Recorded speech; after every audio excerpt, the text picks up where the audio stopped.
After a quick fall from glory, cryptocurrency exchange FTX filed for Chapter 11 bankruptcy protection on November 11, 2022.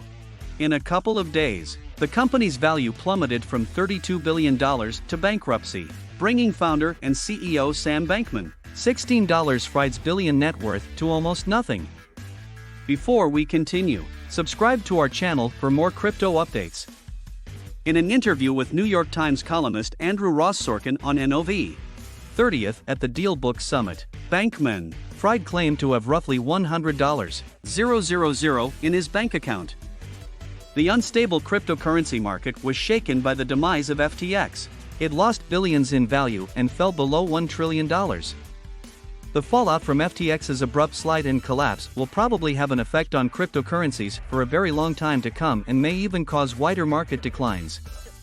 Sam Bankman Fried is accused in a class action lawsuit filed on November 16 in a federal court in Florida of developing a fraudulent cryptocurrency scheme intended to take advantage of uneducated investors from all over the nation.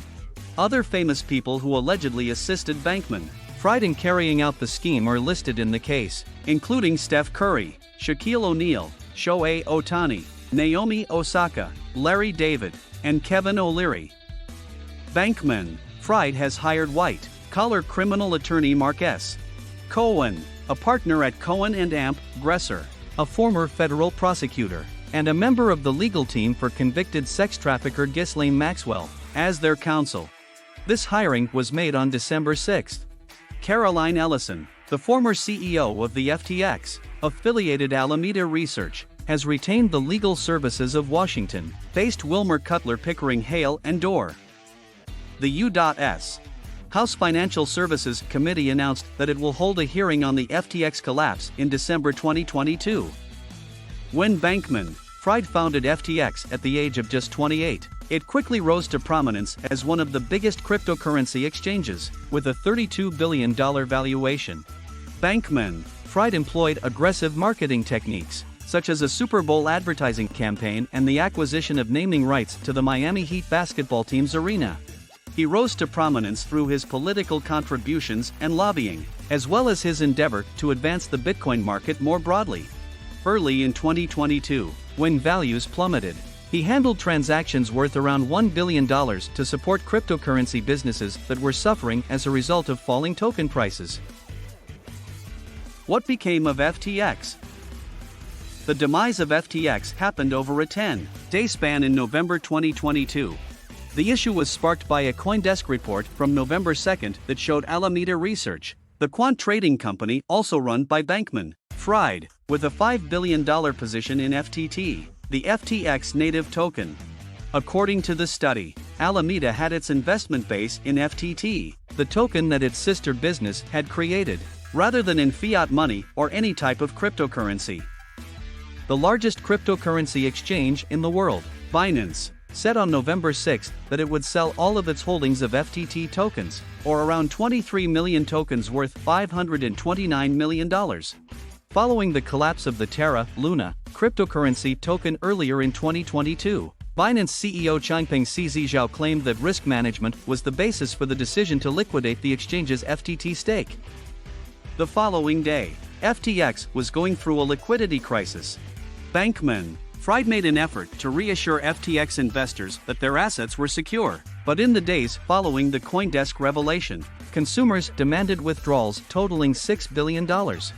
Before resorting to Binance, Bankman Fried looked for more funding from venture capitalists. FTT's value decreased by 80% in just 2 days.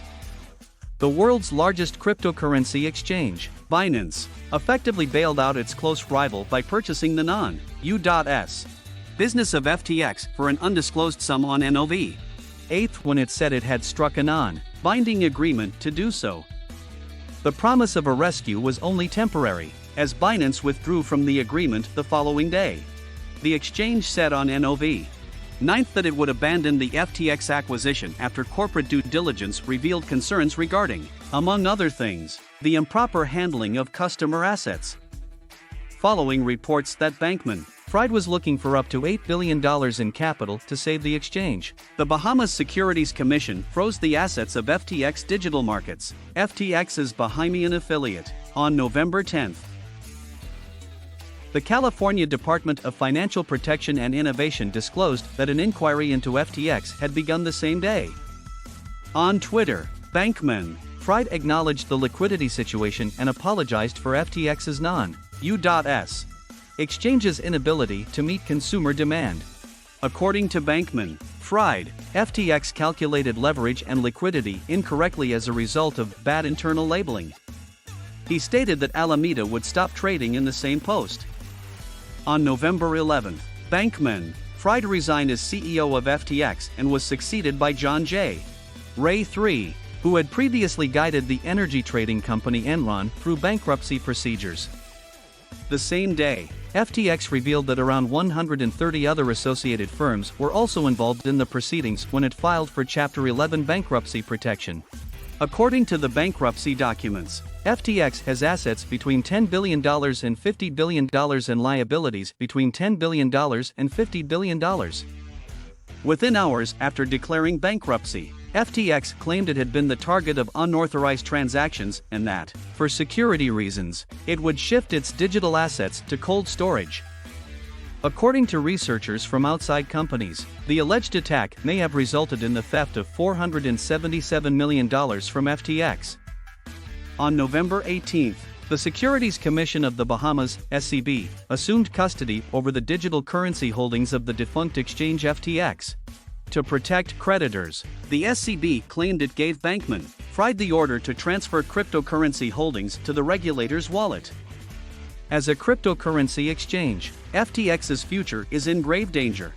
Withdrawals have been prohibited as of mid-November 2022, and a warning on the FTX website states that the corporation highly advises against depositing. It will take time for the wider repercussions of the FTX debacle on the Bitcoin market to become apparent.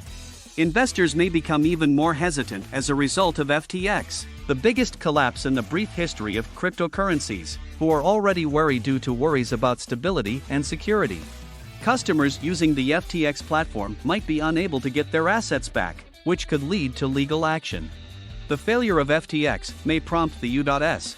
Securities and Exchange Commission, SEC, and other regulators to increase their scrutiny of cryptocurrencies, and Congress may feel increased pressure to intervene and pass new legislation regulating digital tokens and exchanges. The shocking demise of the third largest exchange in terms of volume will cause ripple effects throughout the cryptocurrency community for some time. BlockFi, a cryptocurrency lender, halted client withdrawals on November 11, 2022, and speculations suggest that company may face trouble in the future. On Nov. 12 and 13, 2022, there was a spike in withdrawals on Crypto.com. Customer withdrawals from Genesis Global Capital's cryptocurrency lending unit have been suspended. And the collateral harm has probably only just begun. How did FTX go wrong? On November 11, 2022, FTX declared bankruptcy following a spike in customer withdrawals earlier in the month. Sam Bankman Fried, the company's CEO, acknowledged that there weren't enough assets on hand to meet demand from customers. Was FTX compromised? After declaring bankruptcy, FTX was attacked just hours later. The exchange mentioned unauthorized transactions that Elliptic discovered and which may have stolen funds worth close to $500 million. For several days, the hacker used on-chain spoofing, as researchers refer to it, to deplete wallets. According to reports, the hacker put those monies into Ether, ETH. This is it for today's video. Make sure to like this video and hit that subscribe button. Thanks for watching.